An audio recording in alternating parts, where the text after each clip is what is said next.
Então, um artigo bem interessante sobre o kefir de água, né? Aqui tem o título em inglês original, né? Os autores, esse David Lawrence e Luc de Vust, eles são da Universidade de Bruxelas, né? Na cidade de Bruxelas, na Bélgica, né? E esse trabalho deles mostra um pouco do kefir de água. Então, lendo aqui, eu achei bem interessante e resolvi mostrar pelo menos o resumo desse artigo, né? Esse artigo ele foi publicado em 2004, né? Lá no blog eu acabei postando esse resumo em português, né? Eu traduzi, é uma tradução assim simples, né? E tem a referência aqui, né? Então ele é um artigo publicado no ano de 2014 da revista, né?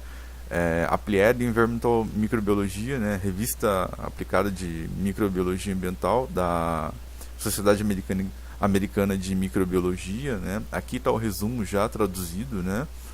Eu coloquei o título original e tal, aqui está a referência, eu vou inserir o vídeo depois, né? Só voltar aqui ao artigo. Então, ele traz algumas informações bem interessantes sobre o kefir de água, né? Ele começa aqui falando que o kefir de água é uma bebida fermentada, né? Sour, ele é um termo azedo, né? Aquele azedinho, né? Ela é alcoólica e frutada, né? Ele descreve o sabor e essa bebida ela começa quando você usa os grãos de kefir, né? O início da fermentação é dado pelos grãos de kefir. E daí ele fala que estes grãos de kefir, né, consiste de polissacarídeo, que é aquele gelzinho, né, que forma o grão, e contém os micro-organismos responsáveis pela fermentação do kefir de água, né? Aqui ele está mostrando, né, a bebida chamada kefir de água e também o grão do kefir de água, que é os bichinhos, né, micro-organismos, né? Ele fala que nesse trabalho dele, né, ele procurou acompanhar a fermentação do kefir por um tempo de 192 horas, né, para poder ver como que os micro-organismos, né, a dinâmica de micro-organismos, né, a diversidade de espécies, né, e a cinética de consumir o substrato e produzir metabólito, ele acompanhou durante esse tempo, ou seja, ele monitorou a fermentação do kefir, um estudo bem interessante, né.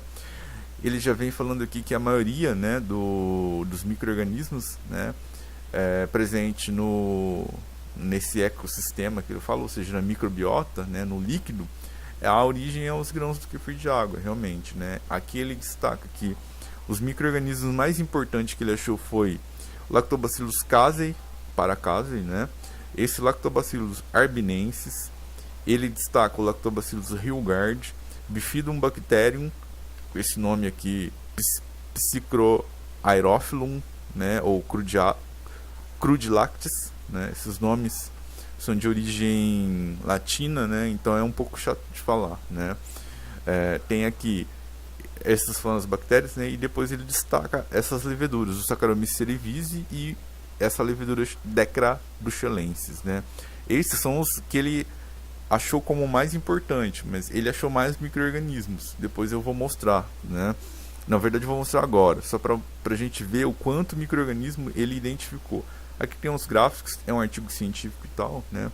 Aqui nessa página, abaixo dessa figura 2, eu vou ver se eu consigo dar um zoom, né? Ele destaca os micro-organismos que ele encontrou. Então ele encontrou o Lactobacillus casei, que ele já falou, aqui ele fez identificação. Ele encontrou o Hilgard, o Lactobacillus hilgard, o Lactobacillus nageli, ele encontrou esse Lactobacillus arbinensis, ele encontrou a Acetobacter lovaniensis ou fabarum, ele encontrou Lactobacillus mali, e ele encontrou alguma coisa que ele chamou de desconhecido, ou seja, ele encontrou 7 bactérias no kefir, mais 2 leveduras, né? As leveduras ele destaca aqui o Saccharomyces cerevisiae e o Decra bruxelensis, né? Ou seja, ele encontrou 9 micro-organismos diferentes no kefir, no grão de kefir. Esses micro-organismos podem mudar. A quantidade de micro-organismos no grão de kefir ainda é algo que está sendo estudado. A gente não sabe ao certo quantos tem. Mas, ou seja, ele encontrou 9. Acredita-se que não tenha muito mais que isso, né? Você vê algumas pessoas falando que pode ter cerca de 30. Essas 30 pode variar. O meu grão nunca vai ter esse monte de micro-organismo, mas as espécies diferentes, por exemplo, o meu grão com o desse autor pode ser diferente, pode ter espécies diferentes, mas no total a quantidade nem sempre é tão grande, né? Isso ainda está em estudos, né? Eu vou buscar mais artigos para mostrar isso, né? Ou seja, então ele encontrou esses micro-organismos. Ele fala aqui que as espécies encontradas no líquido, né, que ele chama de licor fermentado, e no grão são similares, ou seja, né, a origem realmente não foi contaminação ou nada que ele colocou no meio. Ele fala que o substrato, né, sucrose, a sacarose, né, foi completamente convertida após 24 horas de fermentação, o que coincide com a maior produção do polissacarídeo que forma o grãozinho de kefir, ou seja, nas primeiras 24 horas, né? Ou seja, depois das 24 horas de fermentação, a sacarose, né, ou sucrose, tinha sido consumida, e esse foi o momento onde a maior parte do grão de kefir cresceu, né? E ele fala aqui que os metabólitos, ou seja, os produtos, né, da fermentação encontrados, majoritariamente foram etanol e ácido lático, justo, né, porque o etanol produzido pelas leveduras e o ácido lático pelas bactérias. Só que ele também encontrou glicerol, ácido acético e manitol, produzidos em baixa concentração. Então isso vem junto, numa baixa concentração, mas que torna a bebida interessante, torna o kefir interessante, né? E eles podem ter efeito sobre a saúde, sobre a nossa microbiota e tal, né? Para terminar aqui, ele fala que os metabólitos, né, foram produzidos principalmente nas primeiras 72 horas. Ele falou lá atrás, né, que ele usou 192 horas da fermentação, e ele fala que tudo foi produzido até 72 horas, sendo que o momento mais crucial foi as primeiras 24 horas da fermentação, ou seja, né, nas primeiras 24 horas o kefir consome praticamente todo açúcar, foi o que ele observou e o que a gente também acredita em casa, né? A gente troca todos os dias ou no máximo 48 horas pensando nisso, né? Ele fala aqui que o pH também caiu, né, nesse intervalo de tempo, né, depois das 72 horas, né, o pH já estava 4,2, foi para 3,45, ou seja, ficou bem ácido, né, a tendência é ficar bem azedo, né? E ele fala aqui dos compostos que formam um aroma do kefir, aquele cheirinho bem característico. São um monte de moléculas químicas, né?